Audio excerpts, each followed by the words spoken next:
Men oldin kelgan ko'p studentlarga tavsiya qilmayman. Qizlarga bu yo'nalishlar talgina mos kelmasligi mumkin. Kimdir dadasiga jentira sovg'a qilsa yoki qanaqadir avtomobil sovg'a qilsa, bu ham o'qishni tashlab shunaqa sovg'a qilishga, universitetini pastroq universitetga ko'chirishga harakat qiladi. Javob o'tkir tanlashinglarga. Javob o'tkir. Qiynaladi bo'lmasa jon chiqqanlar. O'lim holatlari otasi yoki onasi vafot etgan bo'ladi, kimdir kafilligida qolgan bo'ladi. Xohlasang velosipedda ket, xohlasang samolyotda ket, biznes klass, oddiy klassi bor. Koreya yonsanglar borib, top 70, top 50 talikda turadi. Ular siz kontraktni aytdingiz-ku, kontraktda asli qimmat hisoblanmaydi-da. Har xil marketingli xodlarni ta'sirida talabalar misol uchun arzon ekan, 100% scholarship beryapti, 1 yilga, 2 yilga beryapti, topshiryapti, lekin toifani hisobga olmayapti. Talaba oldin vizadan отказ olgan bo'lsa, 100% отказ bo'ladi elektron viza. Shu tarafi bor. Assalomu alaykum hammaga, aziz kuzatuvchilar, obunachilar. Bugungi podkast ko'pchilikka foydali bo'ladi, chunki bugungi podkastimizda aynan Koreyaga qiziquvchilar uchun Koreyada oliy ta'lim mavzusida suhbat olib boramiz. Bizning mehmonlarimiz bor. Men o'zim tan olgan eng kuchli firmalardan rahbarlarni taklif qilganman. Rahmatullo aka, o'zingiz bir tanishtirib qo'ysangiz bo'ladi? Xo'p, assalomu alaykum hammaga. Ismim Rahmatullo, familiyam Jo'raboyev, Pray Consulting kompaniyasi asoschisi va CEO hisoblanaman. Hozirgi kungacha aynan Koreya sohasida o'zimiz faoliyatni olib borib kelyapmiz. Yana bir kuchli firmalardan biri o'zim tan olgan Jamshid akani ham taklif qildik mehmon sifatida. Assalomu alaykum, men ismim Jamshidbek Toshtemirov, Dream International Agency kompaniyasining rahbariman. 5 yildan beri Janubiy Koreyaga talaba jo'natish hamda talabalik vizasi bilan shug'ullanib kelmoqdamiz va shu kungacha 1000 ga yaqin talabalarni o'z vizalarini olishiga hamda Janubiy Koreyani nufuzli universitetlarda talaba bo'lishga yordam berib kelmoqdamiz. Gap yo'q. Mana Rahmatullo aka, Jamshid aka Kamina ko'pchilik biladi, Forward Agency'ni asoschisi, rahbari. Men shaxsan o'zim mana shu Rahmatullo aka, Jamshid akadan ko'p narsa o'rganganman. Men bulardan keyin ish faoliyatini boshlaganman. Bugungi suhbatimiz Koreyada oliy ta'lim. Bugungi podkastimiz umumiy bu yerda hech qaysi firmalarda reklamasi ketmaydi. Bu yerda umumiy Koreyaga ketmoqchi bo'lgan qiziquvchilar uchun to'liq ma'lumot bermoqchimiz. O'zi til kursi nima, to'g'rimi? Bakalavr, kasbiy ta'lim farqlari, magistratura, viza turlari, qisqasi shunga o'xshash suhbatlar bo'ladi. Bo'lsa birinchi boshlasak bo'ladi. Menimcha til kursi haqida ko'pchilikka qiziq. Bo'lmasa shu men endi boya aytib o'tgandek, til kursi haqida menimcha boshlasak yaxshi, chunki ko'pchilik til kursiga qiziqadi. Chunki ko'pchilik reklama qiladi til sertifikatsiz deb. O'sha menimcha ko'pchilikni qiziqtirsa kerak. Til sertifikatsiz til kursiga ketish. Shunga fikringlar qanaqa? Til kursi o'zi nima? Endi sizlardan eshitsaylik fikringizni. Til kursi dasturi nima uchun ishlab chiqilgan aynan Koreyada? Ya'ni bilamiz, chet ellik talabalar Koreyaga kirib borganda ikkita tilda o'zaro oliy ta'limni o'zlashtiradi. Birinchisi ingliz tili, ikkinchisi koreys tili. Endi savol tug'iladi, umuman til bilmaganlar nima qiladi, qanaqa qilib borsa bo'ladi desa, mana shuni oldini olish maqsadida xuddi o'sha o'zimizda o'rganiladigan koreys tili kursi universitetlarda qoshida ochilgan kampusda, ya'ni til kampuslarida koreys tili kurslari o'rgatiladi. Ya'ni haftada ba'zilarida 4 kun, ba'zilarida 5 kun, 4 soatdan koreys tili darslari qo'yilgan. Uni asosiy aytaylik fokusi nimaga qaratilgan? Ya'ni bizada aytaylik akademik litseylar bor, ya'ni qaysidir universitetning qoshida ochilgan va ularning asosiy maqsadi o'sha universitetga talabalarni tayyorlab berish. Til kursini asosiy maqsadi qaysidir universitetda talaba o'qimoqchi bo'lgan universitetda shu kadrni yetkazib berish, ya'ni til darajasini yetkazib berish va o'zini misol uchun aytaylik universitetlarni bu yerda taqdim qiladigan til sertifikatlari bor. Ba'zilari aytaylik o'sha o'zini sertifikati bilan ham bir-birini o'zaro kollaboratsionniy qilib o'quvchilarni qabul qilaveradi. Ya'ni bu yerda asosiy fokus nima? Tilni o'rganib va o'sha o'zi xohlayotgan yo'nalishni davom ettirib ketish uchun qanaqadir bir yo'nalish xolosda bu. Va bu tilni umuman bilmaydigan talabalar uchun optimal, hozirgi kunda O'zbekistondagi eng optimal variant. Til kursi dasturi uchun D41 viza olinadi. D4 viza ham ikki xil usulda olinishi mumkin. Universitetlar reytinglari bor, shularga qarab Usu Injing hamda Ilban degan universitet toifalarga bo'linadi. Agar siz tanlagan universitetingiz Injing texnikka bo'ladigan bo'lsa, ya'ni sertifikatlangan universitet bo'ladigan bo'lsa, universitetga hujjat topshirasiz. Til bilish sertifikatingiz, ya'ni top 2 bilan topshirishingiz kerak bo'ladi. Hamda elchixona talabi bor. Ushbu universitetga topshirgan talabalar top 2 sertifikati hamda 3 oylik eng kamida 6,5 ming va Seul hamda Seul oldi shaharlariga esa $8,000 bank shot talab qilinadi. Ya'ni $8,000 bank hamda Topik sertifikati til talab kursiga qilinadi. o'qishga kirishga o'zi topik Ha. so'ralmaydi. Elchixona orqali viza Ha, olingan elchixona orqali olinsa, shu Topik sertifikati talab qilinadi. Yana sizni universitet agar ilban hamda usul injin bo'ladigan bo'lsa, ushbu universitetlar immigratsiya orqali ham sizga alohida viza kodi, ya'ni O'zbekistonda u Telex deyiladi. Shu Telex kodi orqali ham elchixonaga hujjat topishingiz mumkin. Bunda hech qanday sizda qo'shimcha hujjatlar, masalan, yillik daromad yoki til sertifikatlari talab qilinmaydi. Hamma talab qilinadigan hujjatlar, ish haqlari barchasi Janubiy Koreyada universitet joylashgan immigratsiyaga topshirilishi mumkin. Janubiy Koreyada jami o'rtacha 35 ta immigratsiya bor. Hammasida viza chiqishlari ham har xil bo'ladi. Ya'ni hujjat topshirayotganingizda universitetga qaysi immigratsiyaga qaraydi, immigratsiyani statistikasi qanaqa, qanday viza berilmoqda.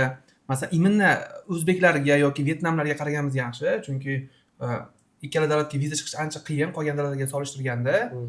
Hozirgi kunda bilamiz, Seul hamda Seul oldidagi shaharlarga yaxshi Telex viza chiqyapti. Agar talabalar ham sertifikatsiz topishmoqchi bo'lsa, ushbu shaharlardagi universitetlarga topshirishni tavsiya qilamiz. Chunki viza deyarli juda ham yuqori chiqadi. Yosh chegarasi ham juda ham muhim rol o'ynaydi. Hozirgi kunda universitetlar yoki immigratsiya eng oxirgi o'quv yilini bitirganiga, masalan, maktab, kollej yoki universitetlarni bitirganiga eng kamida 1 yildan oshmagan bo'lsa, yaxshi viza bermoqda. Ya'ni ushbu talabalar yoki boshqa hujjat topshirayotganlar ham unga e'tibor qaratish kerak bo'ladi.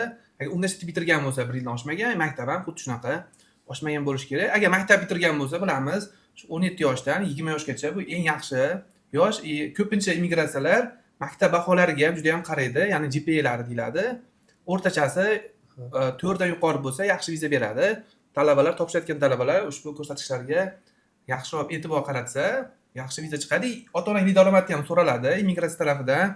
Juda ham ko'pchilik savol beradi, bilasizlar.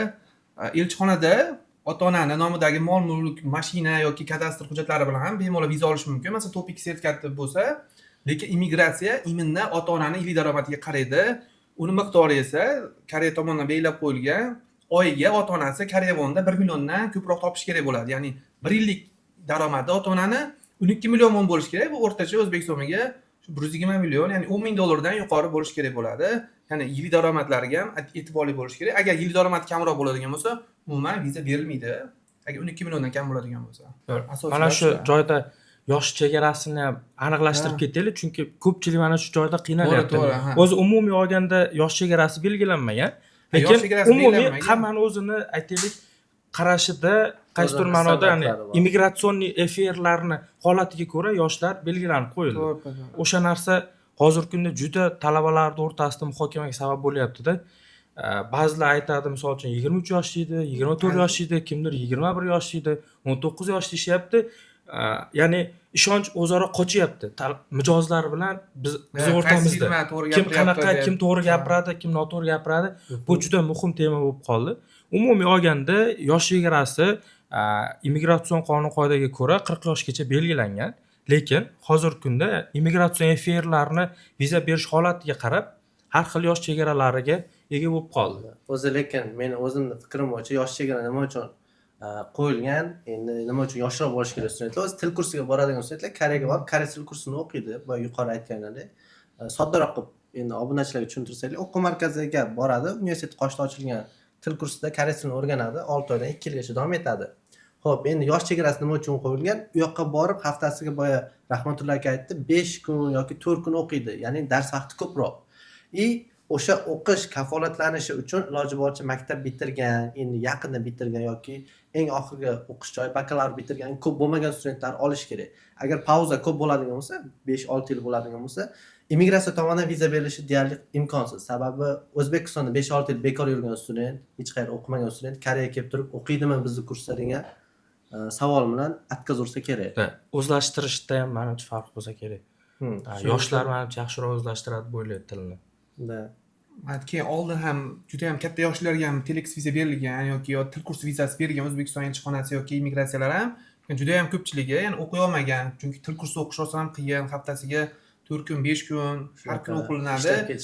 Keyin qolgani o'qishdan qochib, nelegal yashab qolgan, shuning oqibatida O'zbekistonlik talabalarga imminni yosh chegarasiga qattiq qaraydi.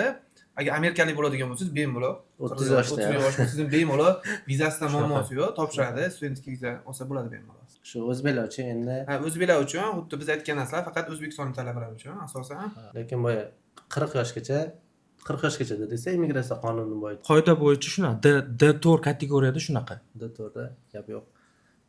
Endi xo'p, keyingi etap til kursida o'qigan studentlar o'zi nima qiladi? Xo'p, bordi, haftasiga 5 kun o'qidi, 6 oy o'qidi, 1 yil o'qidi, maksimal 2 yilgacha o'qidi. Ularda ikkita variant bo'ladi. Men o'zi bilishim bo'yicha, o'zi o'qigan universitetda qoshidagi til kursida o'qigan bo'lsa, 6 oy yoki 1 yildan keyin ma'lum bir kursni tugatgandan keyin ichki imtihon orqali o'sha universitet yoki universitet tomonidan berilgan sertifikat bilan o'zi o'qigan universitet kollejiga yoki bakalavrga o'tib oladi.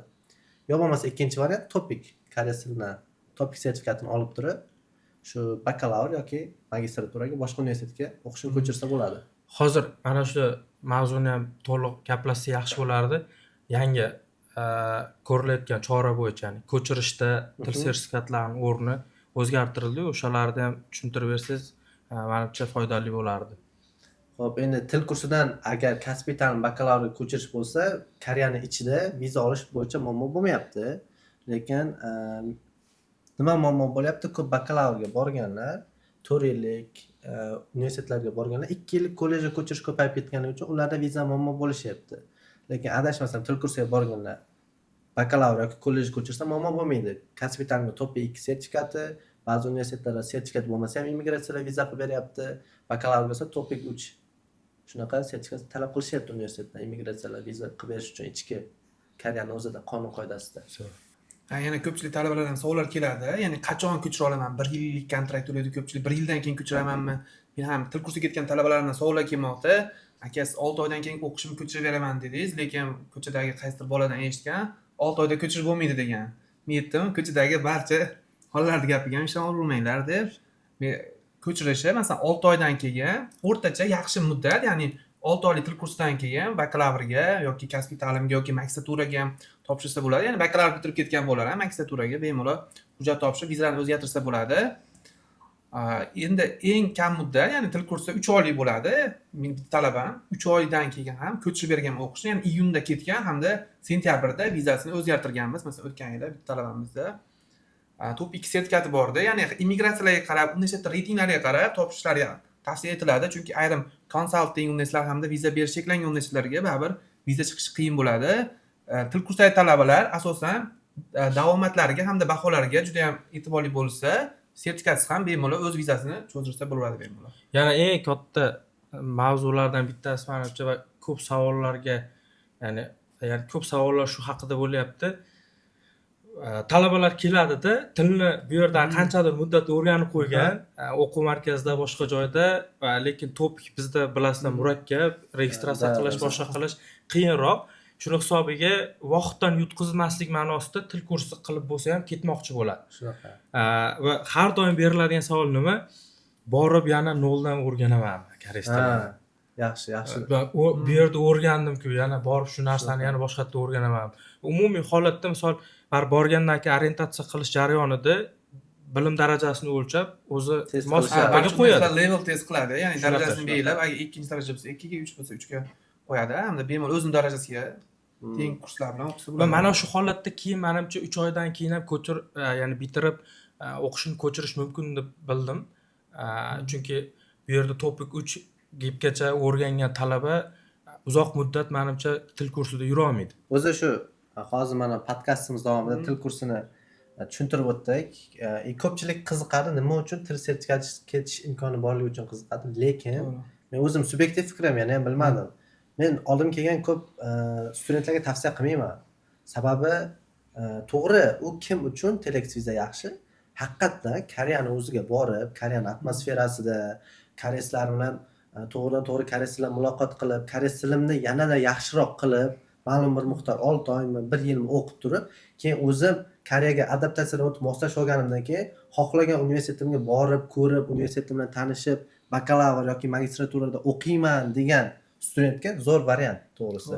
Lekin maqsad endi bizda ikkita toifaga bo'linadi-ku Koreyaga ketadiganlar. Ikkinchi toifa ish. Maqsadim ishlash, Koreyaga borsam bo'ldi, ishni qilaman deganlarga to'g'ri emas. Hozir lekin ancha qiyin. xarajati ham ko'p. Ha, to'g'ri, biz ham talabalarga iloji boricha maqsad ishlash bo'ladigan bo'lsa, sharoit yo'q, qarzda ketaman deydi ko'pchilik. Bular umuman talabalar qabul qilmaymiz, chunki qarzga ketgandan keyin albatta nelegal bo'lib ishlash kerak bo'ladi. Masalan, o'qishga bormaydi, dars qoldirgandan keyin universitet bizga bog'lanadi. Talabani topib ber deydi. Shuning uchun talabalarni ko'proq jalb qilishga harakat qilmaymiz bu dasturga. Chunki universitet oldidagi javobgarligimiz ham bor. Keyin bitta universitetdan nelegal chiqqandan keyin barchasi bir-biri bilan tanish. Bir-biriga aytib universitetlar, ya'ni bakalavr yoki magistratura dasturiga ketayotgan talabalarimiz ham viza berilishiga yoki qabul qilinishiga ancha ta'sir ko'rsatadi bu. Umumiy o'zbeklar reytingi Umuman ta'sir qiladi. o'zbeklarniki ham to'ppa-to'g'ri. Umumiy o'zbeklar reytingi yomon ta'sir qiladi. Shu viza chiqishi borgan sari qiyinlashib boraveradi. Mana shu til kursiga ketgan o'quvchilarimni yaqinda bitta ma'lumotni eshitib qoldim. Harakat qilamiz, hammamiz aytaylik, talabani nafaqat vizasi bilan shug'ullanishi, borgandan keyin kutib olib, joylashtirib, uy-joy topib, qo'yib, universitetga moslashib olish uchun yordam beramiz, hamma narsasini qilamiz, lekin mana shu jarayonlardan o'tmasdan ketgan talabalar ham borda. Borib, ya'ni o'zi topgan, o'zi qo'ygan, o'zi uyga olgan yoki hozir misol Koreyada ham sekin urfga kiryapti, realtorlik firmalari shakllanyapti. Ya'ni o'zimizni shu o'zbek bolalar tarafidan boshqalardan xuddi shunaqa holat bo'lgan, ya'ni bitta uyga 13 nafar bolani propiskaga qo'ygan. Uni lekin ko'rdik, lekin Ko'rdingizmi? eshitdik. Va mana shu joyda ham menimcha jiddiy e'tibor berish kerakmi deb o'ylayman-da bolalarga. Ya'ni iloji boricha nazoratga olib, to'g'ri yo'nalish beradigan bo'lsak, ertaga borgandan keyin u bola har xil bolalarga qo'shilish boshqa masala va qiynalib qolish boshqa masalada. Ya'ni baribir til kursida ishlash jihatdan qiyin bo'ladi, hatto o'zini misol eplashiga, yashashiga. Unaqa holatni ko'rgan talaba yana battar qiyinchilik ko'rgan talaba xohlasa xohlamasa ixtiyoriy majburiy ravishda nelegallikka qarab ketishga sabab bo'lib qolyapti-da.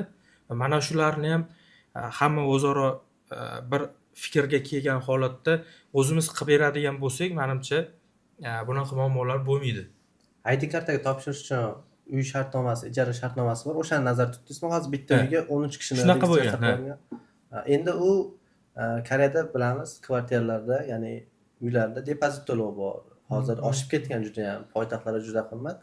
Talabalar shu depozit to'lovini to'lab, bitta kvartirani o'z nomiga shu shartnoma tuzishga qiynalganligi uchun sherik bo'lib, o'zi aslan noqonuniy, bilib qolsa immigratsiya jinoiy javobgarlikka tortaveradi, mumkin emas. Lekin qilishyapti. Mana shu ham o'zbeklar reputatsiyasiga putur yetkazadi lekin. Shunaqa. Va o'sha bolalar ham misol uchun mana immigratsion tarafidan, xodimlar tarafidan ushalganda, shu 13 ta bola odam qo'ygan, ushlagan, o'zi misol uchun arzonga ketmaydi, bilasizlar, til kursida 8 ming, 9 ming aylanib ketadi. Shuncha xarajat qilib, mana boya aytganlaringdek qarz havola qiladi, nimadir qiladi, mashinasini sotib ketadi-da, borib yana deportatsiya bo'lib O'zbekistonga qaytib kelish og'irda u ya'ni yosh talabalarga. Xo'p, endi til kursi mayli, o'z yo'liga keyingi etapga o'tsak, kasbiy ta'lim ko'pchilikni hozir o'ylantiryapti. Tushunmovchilik bo'lyapti, juda ham tushunmovchilik bo'lyapti. Imana topik sertifikati bilan topshirayotgan talabalar. O'shani bir oydinlikka kiritishimiz kerak. Kasbiy ta'lim o'zi nima? U kim keta oladi? Nima plyusi bor, nima minusi bor? Shuni ochiqcha gaplashib, shu obunachilarga ma'lumot bersaydik. Yaqin kelajakda kasbiy ta'lim qaysi tarafga qarab ketadi deb o'ylasak aka? Endi yaqin 2 yil ichida kasbiy ta'limga ketuvchi talabalar soni ortib boradi, albatta, chunki o'qishlari kasbiy ta'limda asosan 2 kun bo'ladi. Chunki O'zbekiston talabalari uchun asosiy qismi baribir ishlash uchun ketadi Koreyaga, asosiy ishlash va o'qish uchun. Shuning uchun menimcha 2 yil ichida kasbiy ta'limga ketuvchilar soni ortib boradi juda ham, chunki juda ham ko'pchilik kasbiy ta'limni bilamiz, O'zbekistonga juda ham ko'p kelmoqda hamda talabalar jalb qilish uchun. Men fikrim shunday. Men ham shunaqa o'ylayman. Hozirgi vaqtda trendda bo'lganligi uchun birinchidan ekonomishni kam xarajat qiladi studentlar. To'g'ri, yaxshi scholarship bilan jalb qilmoqda talabalar. Ikkinchidan, topik 2 sertifikati bor studentlar kasbiy ta'limga keta olyapti. Til kursidan ko'ra ancha qulay. Kam xarajat, dars kam, ishlagani qulay. Eng katta plyusi shu ish. Borgan student 2 kun, ba'zi universitetlar 3 kun, ba'zilari 1 kunligi ham bor. Qolgan darslar onlayn bo'ladi. Ko'proq ishlaydi. Yaqin 2 yil ichida ketuvchilar ko'payib, keyinchalik balki to'xtab minusga kirishi mumkin, to'xtashi mumkin bu soha. Yana aynan mana shu kasbiy ta'lim bo'yicha topik 2 bilan har xil Ha, videolar to'g'ri, chiqyapti to'g'ri, hali to'g'ri. chetga jo'natib yuboryapsizlar, chetga kelib Ha, qolyapti, to'g'ri. qiynalyapti Eng talabalar. Mana shu masalani Ha. tushuntirib bering. Ha, to'g'ri, juda ham yaxshi savol bo'ldi, chunki juda ham ko'pchilik Koreyaga borgan talabalar ham yoki kimlardir ham Instagramlarda ko'rdim, juda ham ko'p videolarda yomonlaganini.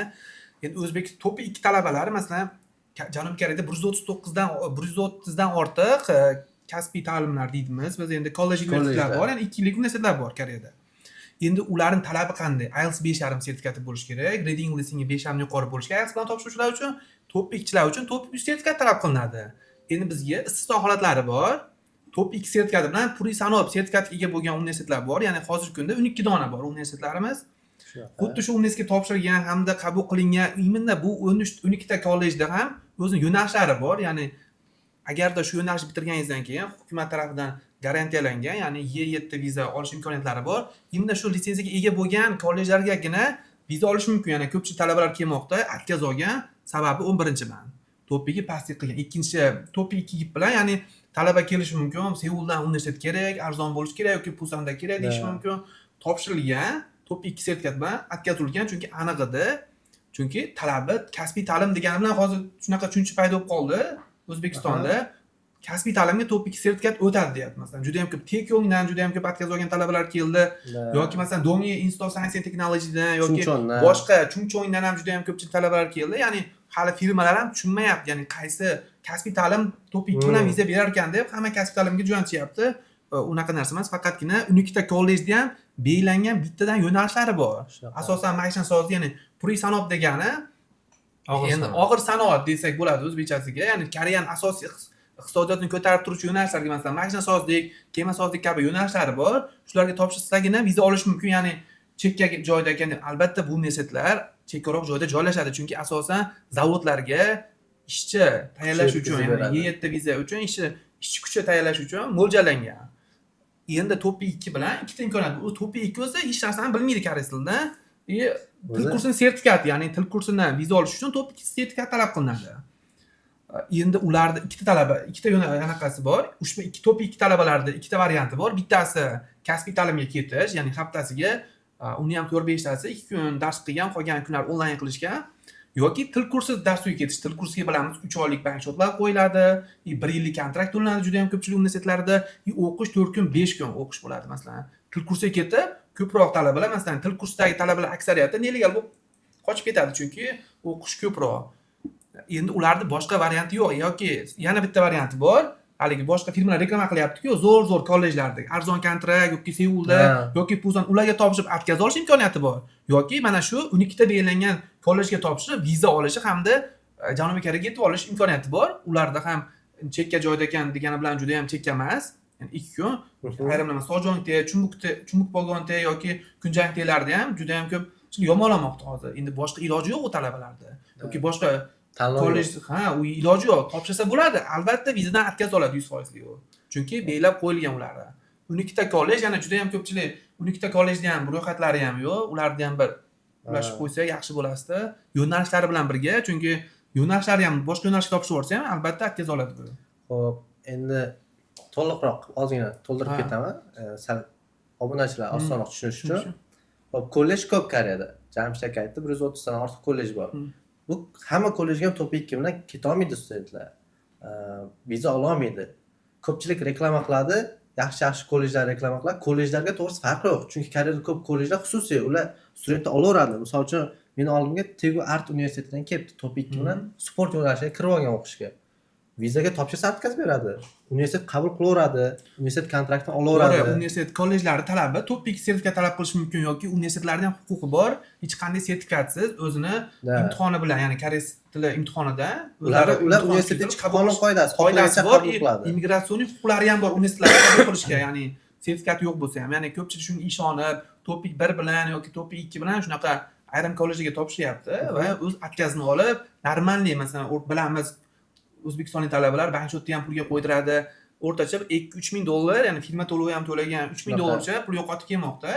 Ayrimlari Koreyaga borib, bu universitetimiz chekka ekan, unaqagan deganlarni ham ko'rdik baribir. Endi shu topik 2 bo'lsa, sizlarda tanlov bo'lmaydi. Ikkita variant, yo til kursi yo kasbiy ta'lim. Kasbiy ta'limni ham 12 ta, 13 ta belgilangan universitetlar shu kasbiy Ha, hunar o'tgan yili kollejlari 13 ta edi, hozir 12 dona qolibdi.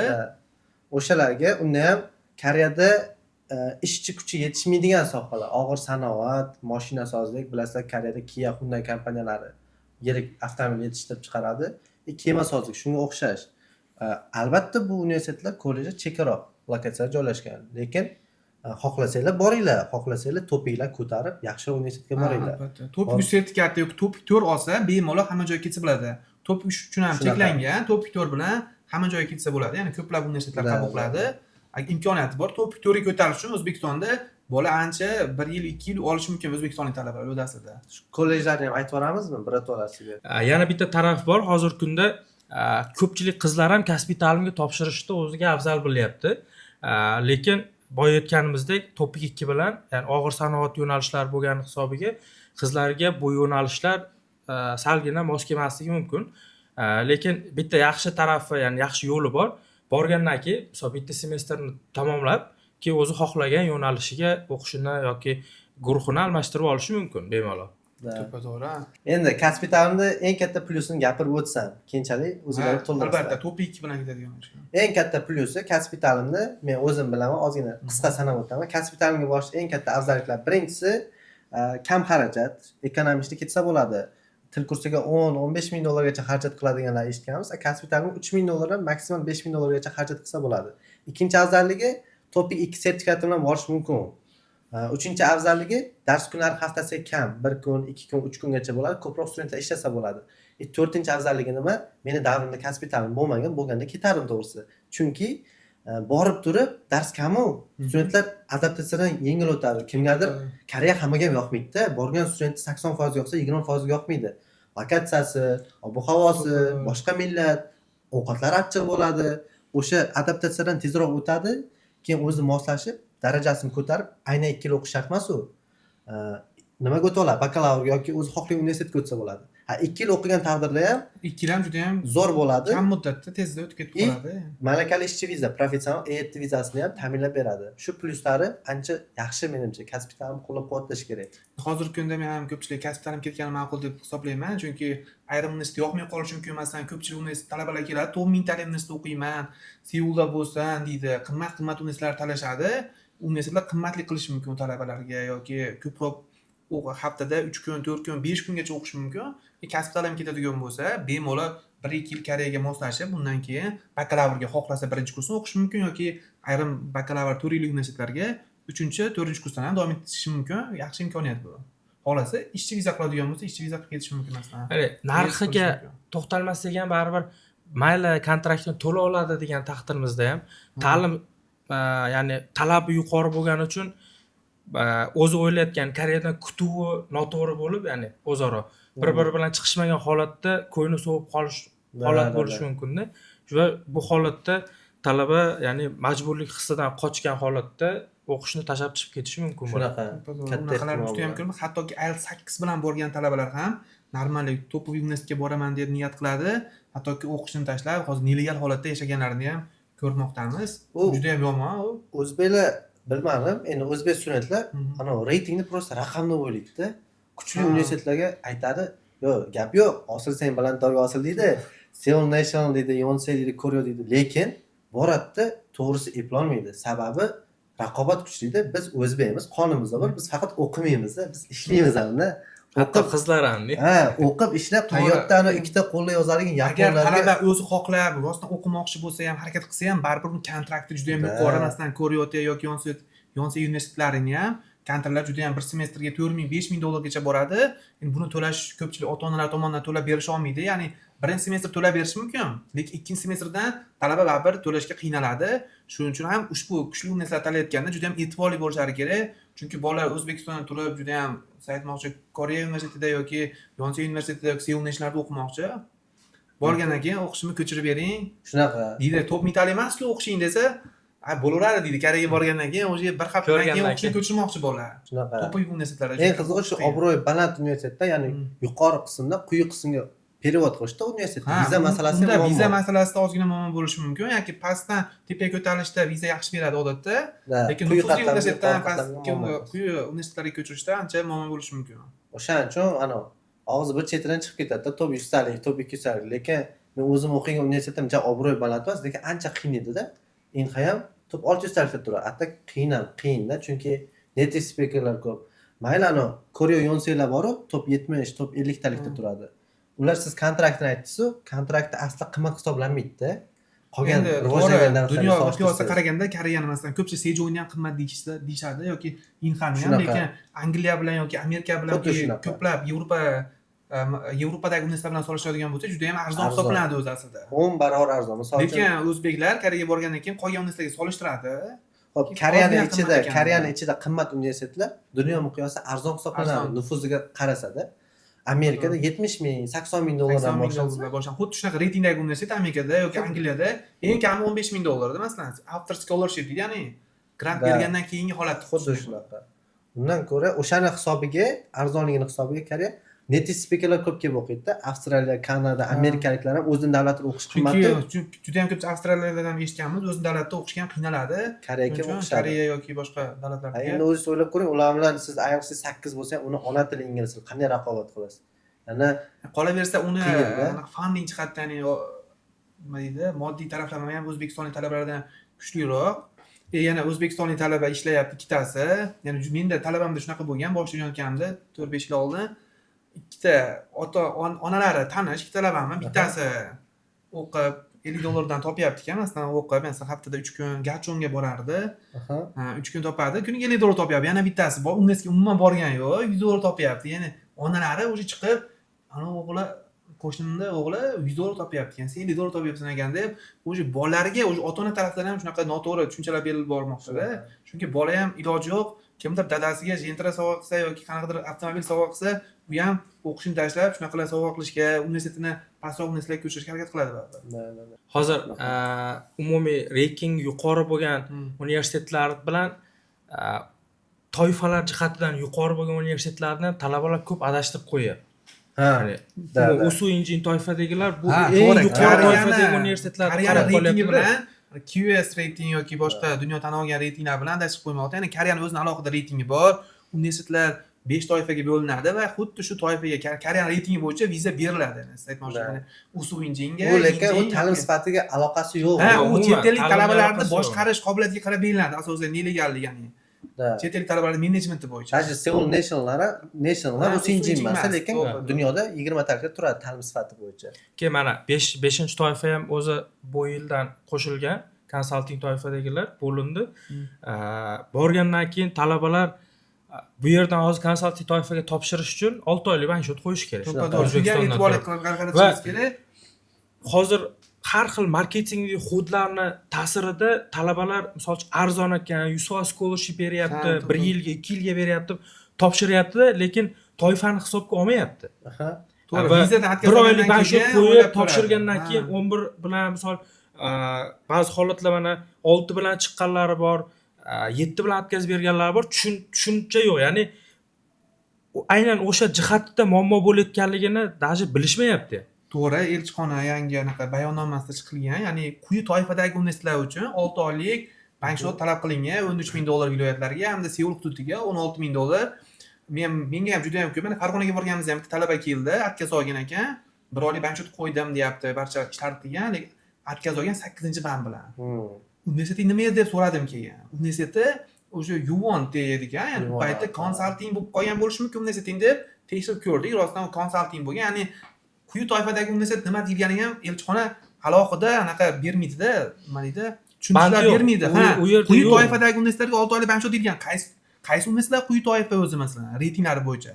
O'shalar haqida Berilmagan, Mana shuni ma'lumot berilmagan. mana Talaba javob chiqishi yoki kerak-da. konsalting firmalarida ham juda ham ko'pchilik uni fahmlash uchun yoki tushunish uchun anchasi juda ham kamchilik farq oladi deb o'ylayman umuman. Quyi toifadagi universitetlar ham o'zbekcha yozib qo'yganda karchasida ham iminda to'liq tushuntirish berilmagan. Endi quyi toifadagi universitetlar mana Korean reytingdagi konsalting universitetlar hamda viza berilishi cheklangan universitetlar quyi toifadagi universitetlar deyiladi. Iminda quyi toifa anaqa viza berilishi cheklangan universitetlar ko'radi-da, lekin siz aytmoqchi O'rtadagi konsaltingni qolib ko'rmaydi. ketyapti, ha. Chunki konsaltingni Stadin Koreya saytida ham e'lon qilgani yo'q.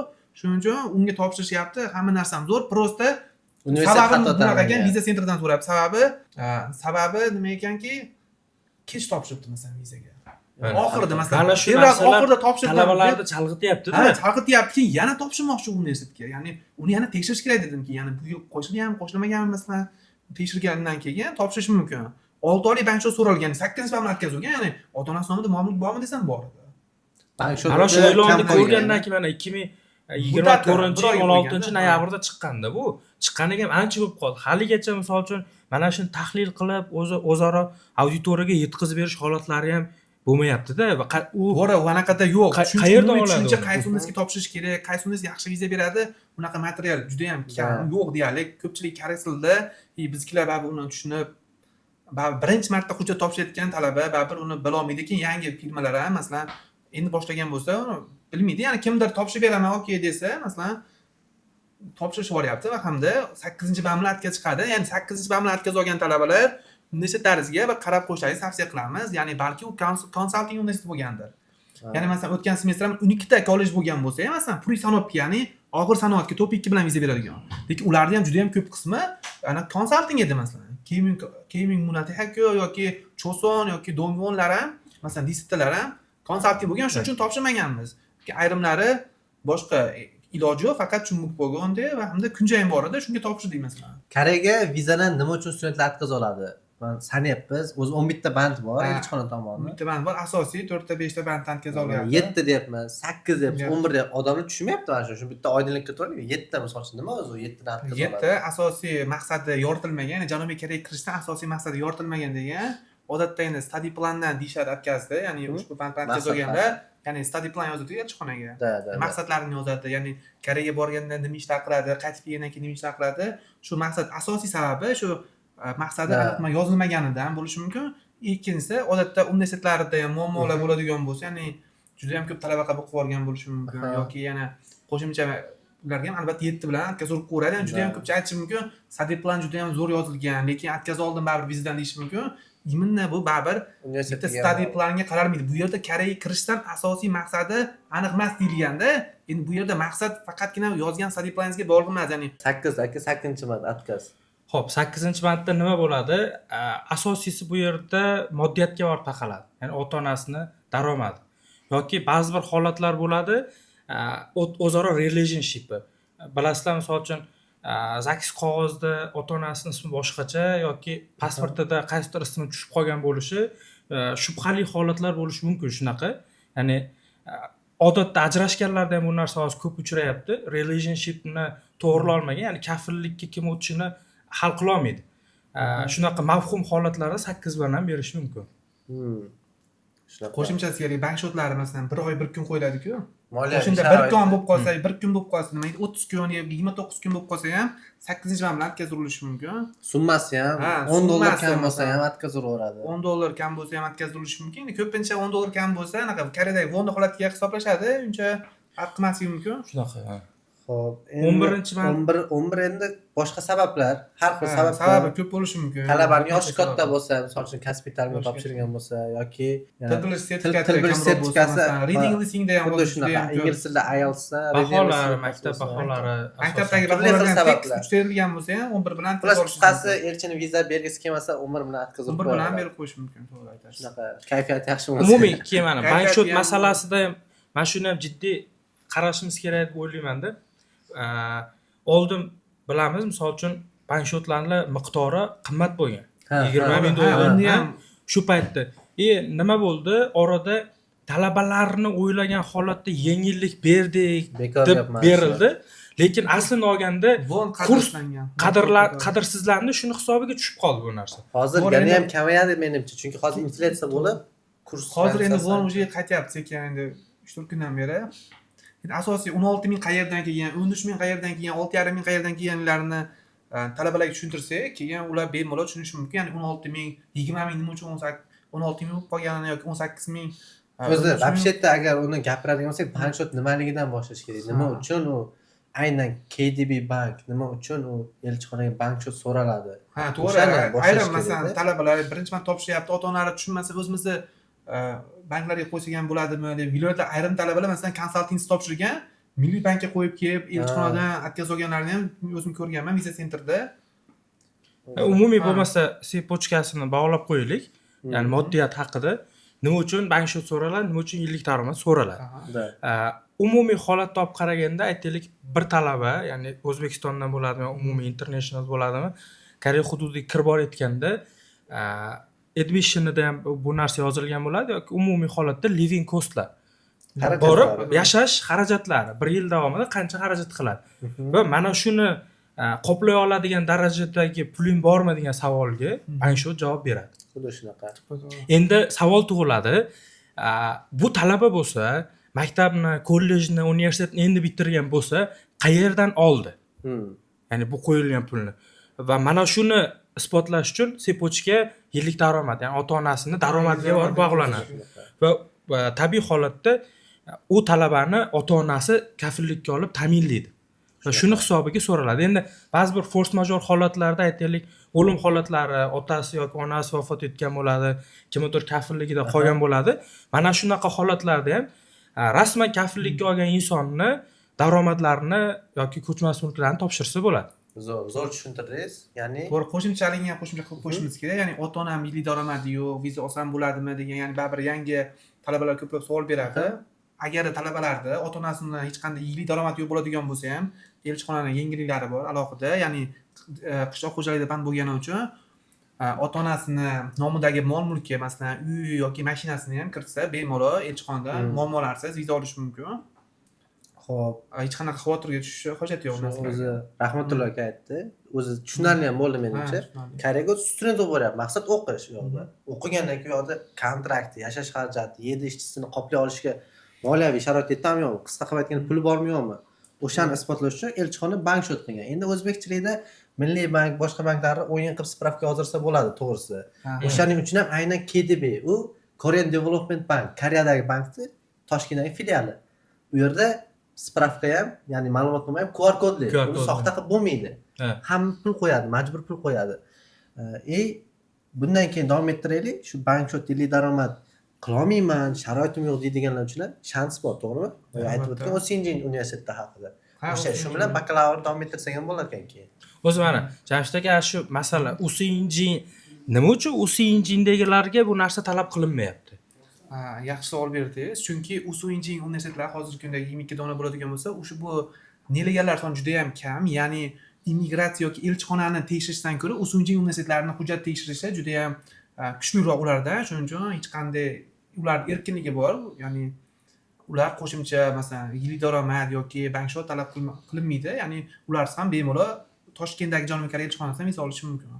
Endi bu degani asosiy maxsus ro'yxatda universitetlar bor. Bu universitetlar reytingi baland universitetlar emas. Bu boya aytib o'tgan Chet ellik talabalarni menejment, ya'ni boshqarishda yaxshi ular, ya'ni nelegallar kam chiqadi, chunki ular yaxshi saralab olgan yaxshi talabalardi. Shuning uchun ular ishonadi davlat, shuning uchun unga imkon bergan, ya'ni hech qanday bankshot hamda ota-ona yillik daromadsiz viza olish mumkin. Boya bankshot yillik daromad haqida Jo'rat aytdi. Ya'ni KDB bankdan qo'yiladi. Nimaga? Sababini ham aytdi. Ya'ni O'zbekiston banklarida yoki tashkilotlarida har xil o'yin bo'ladi. Oldin misol uchun 18-19-yillarda bakalavrlar uchun boshqa banklardan topshirish ruxsat bo'lgan. Bir kunlik bilan va mana shu aynan mana shu narsani hisobiga bu narsani olib qo'ydi va faqat KDB banki urib qo'ydi. Juda ham o'sha paytda juda ham ko'p bankdan, juda ham ko'p, masalan O'zbekiston banklaridan juda ham soxta hujjatlar ko'payib ketgan. Juda ham ko'p elchixona ularda farqli olmay qolgan, shuning hisobiga keyin KDB bankni joriy qilishdi barcha talabalar uchun. Xo'p. Anaqani davom ettirsam, bakalavrda boya O'sinjin bor-ku, nelegal, Jamshid aka nelegal deyapti. Nelegal bu boyagi universitetga bakalavrga borgan studentlarni o'qishini tashlab turib, noqonuniy qochib ketish koeffitsiyenti foiz juda kam, 1% ham kam bo'lganligi uchun o'sha universitetga o'qishga kirgan studentlarga elchixona daveriya bergan, ya'ni ishonch bergan. Bu universitetga kirsa student qochib ketmaydi. Oxirgacha shu 4 yil bo'lsa 4 yil o'qiydi. Mana 2-kursdan keyin, 3-kursdan keyin kontraktni to'la olmay, qiynalib qochib ketmaydi. Chunki studentlarni bu universitetlar yaxshi kontrol qiladi yoki sharoitlar zo'rmi, kontraktlar arzonmi, studentlar qochishmaydi. O'sha universitetlarga bankshot yillik daromadsiz bakalavrga hamda magistraturaga viza olsa bo'ladi. Hamda til kursiga ham yoki magistratura dasturlariga ham bemalol agar ushbu universitetga qabul qilinadigan bo'lsa, bemalol vizalarni qiyinchiliklarsiz olish mumkin. Menimcha hozir hamma dasturlarni gapirib beryapmiz, bari magistraturaga ham to'xtalmasak bo'lmaydi. Chunki buni ham o'ziga yarasha auditoriyasi katta. Jo'rat magistratura uchun hozir O'zbekistondan bormoqchi bo'lgan talabalarga qaysi viza turlari bor va ularni farqlari nima? Xo'p, endi to'g'risi magistraturaga oldin ko'pchilik elchixona orqali viza olardi, Elchixona. lekin elchixona talabni qiynashtirib qo'ydi. To'piy 4 so'rayapti, koreys tilida To'piy yoki so'rayapti. IELTS 5.5, unda ham reading listening baland bo'lsin deyapti. Shunaqa holat bo'ldi, ko'p studentlar, ko'p universitetlar magistraturaga student qabul qila olmay qoldi. Ya'ni talab kamayib ketdi. Elektron viza ham chiqdi. 2021larda o'zi test bo'lib ishlagan bu narsa. Aha. Faqat test bilmayman yaxshi o'tmaganini hisobiga menimcha keyin Yoki olib karantin to'xtatilgan bu narsa. sabab emasmidi? Karantindan chiqish payti edi-da Ha, bu. ha. Karantindan chiqqan payti edi. O'sha paytlar o'zi banshotlar ham 6 oylik bo'lib qolgan. Ha. 6 oylik bo'lib qolgan, keyin elchixona Qiyinchilik bo'lib faqatgina qolgan. telexlarda qabul qilgan yoki Shunaqa bo'lib qabul qilmagan. Shu paytda universitetlar ham sekin talabalar jalb qilish uchun boshladi, ya'ni e-viza qilishlardi, immigratsiyonni olib, hech qanday elchixona aralashtirmasdan. Chunki bilamiz, Toshkent elchixonasi juda ham qattiq qilib qabul qilmagan talabalar paytlarida. Bu bo'yicha aynan o'sha 20-21-yil dasturlarida qilgan odamlar, ya'ni konsaltinglar ko'p bo'lgan. Menimcha o'zlari bilsa kerak. E-viza demak 2020-21 boshlangan. O'quv yillarida bo'lgan. boshlangan. Ha, Uni test qilgan ishlangan. odamlar tez shaklda. Demak, orada bir pauza bo'lib, keyin mana 2023 da yana qaytadan joriy qilindi. Urfga kirdi. Endi Urfga urfga kirdi. kirib ketdi bu narsa. Hozirgi kunda endi magistraturaga bormoqchi bo'lgan talabalarga ham bir qaysidir ma'noda удобный variant bo'lib qoldi. Qulay. Bankshot Chunki yo'q. bir oylik kiydigan shu risklari ham kamroq bo'ladi. Yillik daromad ham Yillik daromad ham so'rashmayapti. so'ramaydi. Hozir ba'zi universitetlar til sertifikatsiz ham suhbat orqali qabul qilib, Faqatgina universitetlar huquqlari bor, aytganimizdek, o'zlarining ichki imtihoni bilan ham bemalol qabul qilish mumkin hamda hech qanday agar universitetga qabul qilingan bo'lsa, hech qanday bankshot, yillik daromad hamda sertifikatlarsiz ham bemalol vizasini olish mumkin. Lekin baribir e-viza deganini juda ham ko'pchilik 100% viza deb tushunib qolgan, lekin unaqa emas. Unday emas. Umumiy bu tushunchaga borish kerak emas lekin. Da. Ya'ni 100% lik viza bu yo'q narsa o'zi. Aslida elchixona tarafidan ular immigratsiyon tarafidan bo'ladimi? Hattoki ba'zi jihatidan u ko'rib chiqib kamchilik chiqishi yo soliqdan qanaqadir muammo chiqib qolishi mumkin. Xuddi shunday. shu elchixona tekshiradigan hujjatlarni immigratsionni tekshiradi. Da. Hozirgi vaqtda demak magistraturaga ketaman deganlar ikkita variant bor. Ikkita variant. Xohlasa elchixona orqali oddiy viza qiladi yoki e-viza, ya'ni elektron viza qilsa bo'ladi. Demak, hozir ko'pchilik elektron vizani afzal ko'ryapti. Afzal ko'rmoqda, to'g'ri. Lekin yana bitta narsa, elektron vizada viza chiqish koeffitsient 100% emas, lekin juda yuqori. Agar talaba oldin vizani отказ olgan Отказ bo'lsa, 100% отказ bo'ladi elektron viza. Shu tarafi bor, to'g'rimi? Ha, как telexga o'xshagan narsada bu ham, ya'ni telexda ham hozir shunaqa rol o'ynaydi-ku, elchixona tarafidan отказ olgan bo'lsa, telex vizada vizasi ko'p holatlarda muammo bo'lib qolishi mumkin. Endi biz tahlil qilsak, asosiy elektron vizadan отказ olganlarda bilamizki, oldin Vizada viza muammosi отказ tarixi bo'lgan, bo'lgan, shuning uchun shunaqa.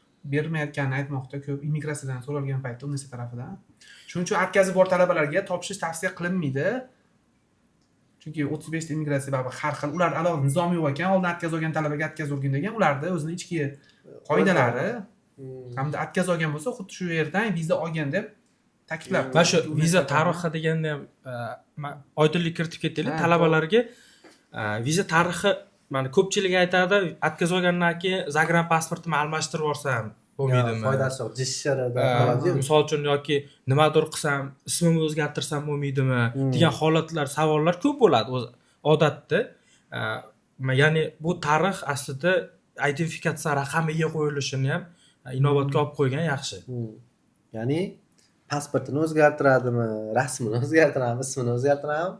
Bundan ko'ra juda ham ehtiyot bo'lish kerak, ayniqsa telexga topshirayotganda.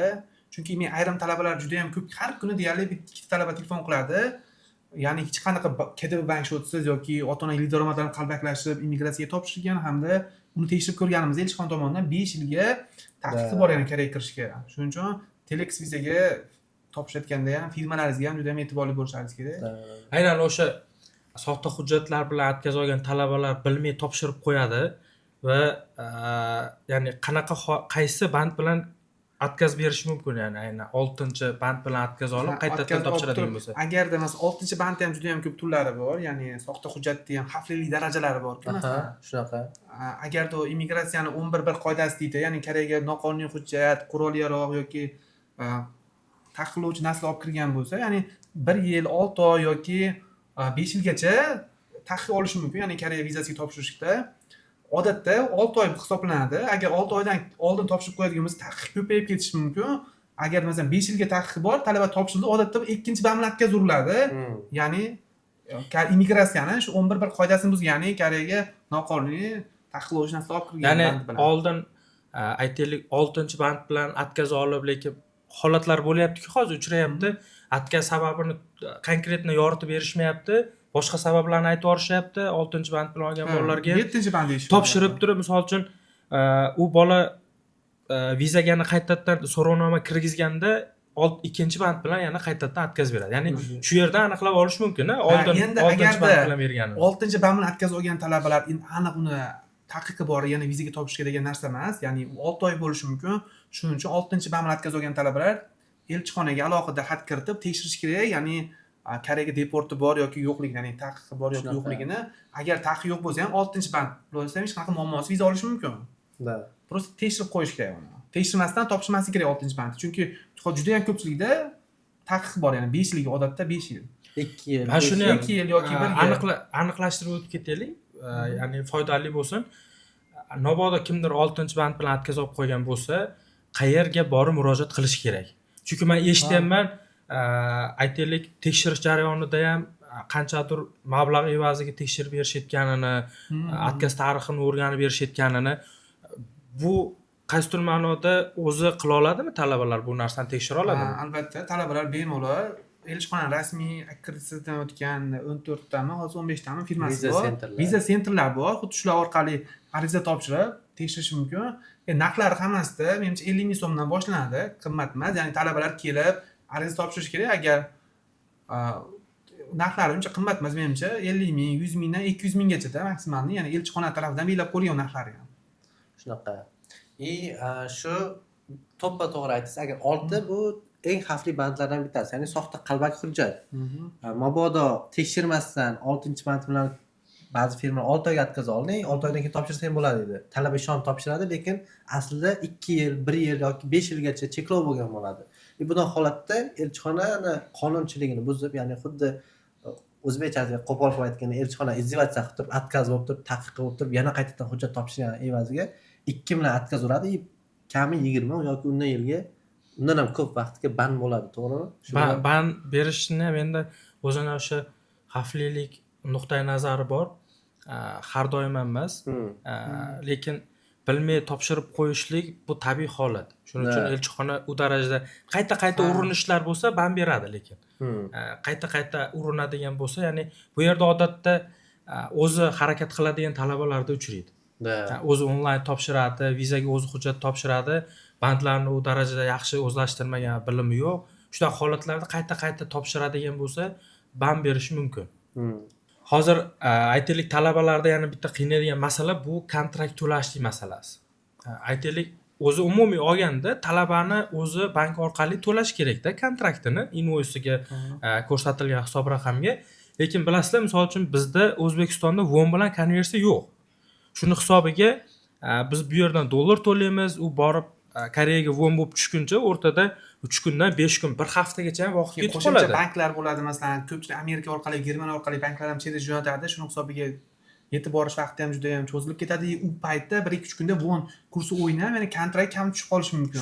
Kam tushgan paytda ya'ni talaba qabul qilinmaydi albatta. Keyin muammolar bo'lib kelgan qo'shimcha. Men misol uchun endi sizlarni bilmadim.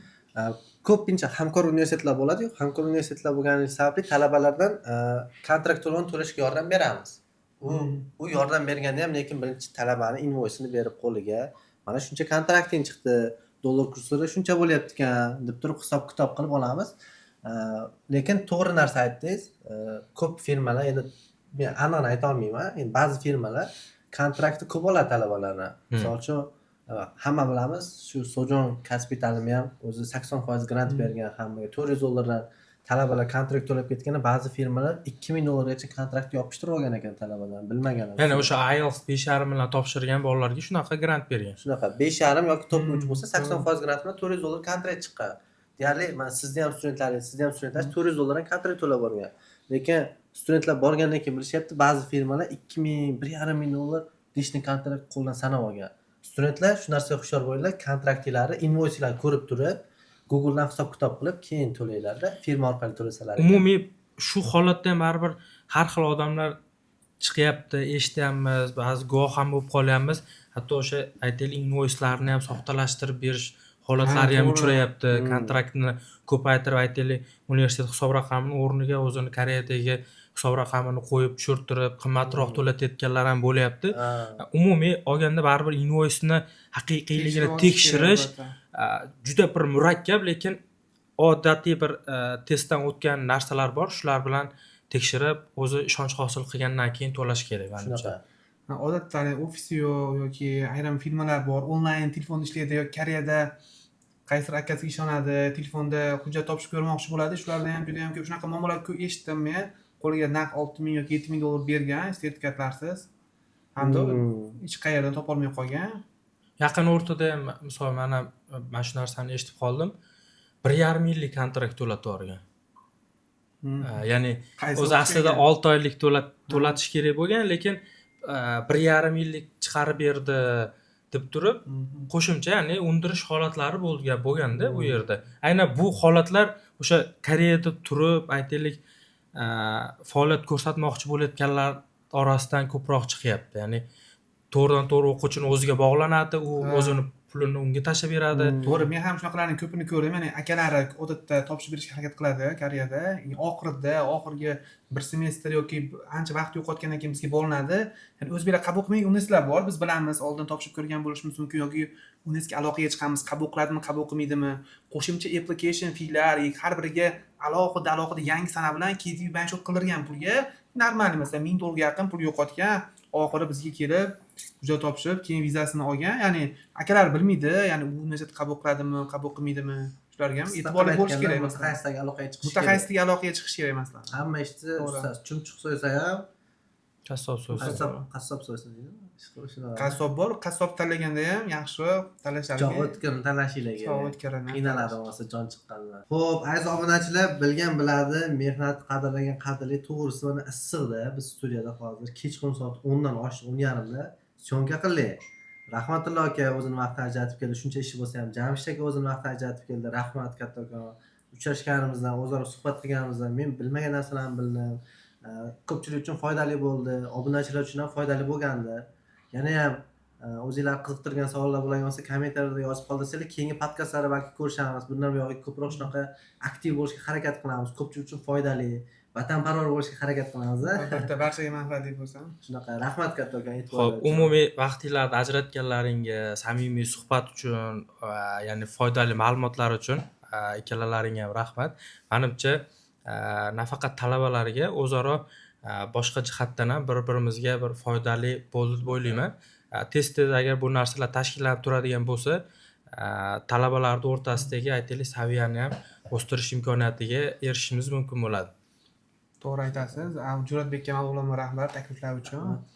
Endi shu bilan bo'lmasa, charchamanglar, o'zingizlar ehtiyot qilinglar. Koreyada hammanglarni ko'rishguncha, Koreyada oliy ta'lim mavzusi bilan bugungi podkastimiz o'z nihoyasiga yetdi. Vaqtlar ajratganlar uchun rahmat. Chao.